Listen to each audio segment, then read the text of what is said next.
2021년 7월 14일 수요일 달코라 뉴스입니다. 텍사스 정치권이 선거법 개정안을 두고 극한 대립을 보이고 있습니다. 지난달 이후 북텍사스의 코로나19 입원 환자 수가 2배로 늘었습니다.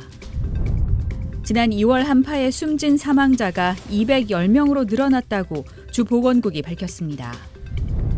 애플이 장기 할부 결제 서비스를 준비하고 있습니다.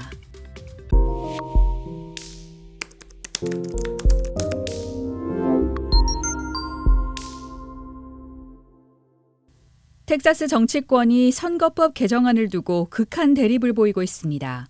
어제 그렉 에봇 주지사는 지난 12일 투표법 보이콧을 위해 어스틴을 떠난 주 민주당 의원들을 체포하겠다고 으름장을 놨습니다. 민주당 의원들은 텍사스에 돌아오는 즉시 체포돼 임무를 마칠 때까지 주의회 의사당 안에 갇힐 것이라고도 말했습니다. 정족수 성사를 막으려 결석한 의원을 체포할 수 있다는 주 하원 규칙을 언급한 겁니다. 조 바이든 대통령도 이번 논쟁에 가세했습니다. 바이든 대통령은 필라델피아 국립헌법센터 연설에서 공화당이 투표권 제한 법률로 선거 전복을 시도하고 있다며 이는 새로운 인종차별법이라고 강하게 비판했습니다. 지난 6월 1일 이후 북텍사스의 코로나19 입원 환자 수가 2배로 늘었습니다. 주 보건국 자료에 따르면 텍사스의 현재 코로나19 확진율은 7.43%입니다. 이는 25일 전에 2.8%에서 크게 증가한 것으로 올해 3월 1일 이후 가장 높습니다. 또 주 전체 7일 평균 신규 확진율은 같은 기간 90% 가까이 올랐습니다.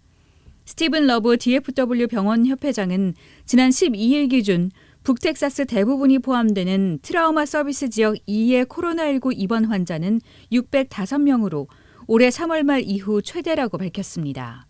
이는 병상 수용력의 4.23%를 차지하고 있는데 6월 18일 6.24%였던 중환자 병동의 코로나19 병상 점유율은 현재 14.66%를 보이고 있습니다. 지난 2월 한파에 숨진 사망자가 210명으로 늘어났다고 어제 주 보건국이 밝혔습니다. 지난 4월 집계였던 151명보다 59명 더 늘어난 겁니다. 다만 주 보건국은 이 역시 잠정 집계라 사망자가 더 확인되면 달라질 수 있다고 전했습니다. 가장 많은 사망자가 보고된 곳은 휴스턴이 속한 해리스 카운티로 43명이 숨졌고 그 다음으로 어스틴이 속한 트래비스 카운티에서 28명, 달라스 카운티에서는 20명의 사망자가 발생했습니다. 숨진 사람들은 대부분 혹한의 기온에 노출됐기 때문이지만 일부는 추위를 피해 자동차 안이나 좁은 실내에서 그릴 등을 이용해 난방을 하다 일산화탄소 중독으로 목숨을 잃은 것으로 나타났습니다. 애플이 장기 할부 결제 서비스를 준비하고 있습니다. 블룸버그 통신은 어제 익명의 관계자를 인용해 애플이 투자은행 골드만삭스와 함께 자사 결제 서비스인 애플페이 구매에 한해 장기 할부 서비스를 준비 중이라고 전했습니다. 골드만삭스가 장기 할부를 위한 일종의 대출 역할을 맡는다는 겁니다.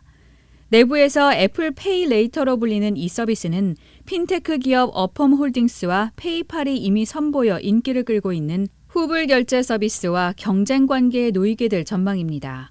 애플은 이용자가 애플페이로 물건을 사면 2주마다 4차례에 걸쳐 이자 없이 대금을 결제하거나 이자를 내면서 몇 달에 걸쳐 분할 납부할 수 있는 2가지 선택권이 있다고 전했습니다. 오늘의 단신입니다. 여야 대권주자의 가상 양자 대결에서 윤석열 전 검찰총장이 이재명 경기도지사에게 오차 범위 밖으로 밀린다는 여론조사 결과가 나왔습니다. 5차 긴급 재난지원금 지급을 위한 2차 추가 경정 예산안 심사가 시작됐습니다.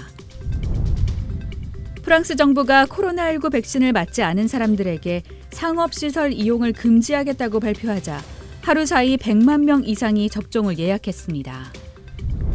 오는 23일 개막하는 2020 도쿄올림픽에 중국이 원정대회로는 가장 많은 777명의 대표단을 파견합니다. 지금까지 7월 14일 수요일 달코라 뉴스의 소피아 싱이었습니다.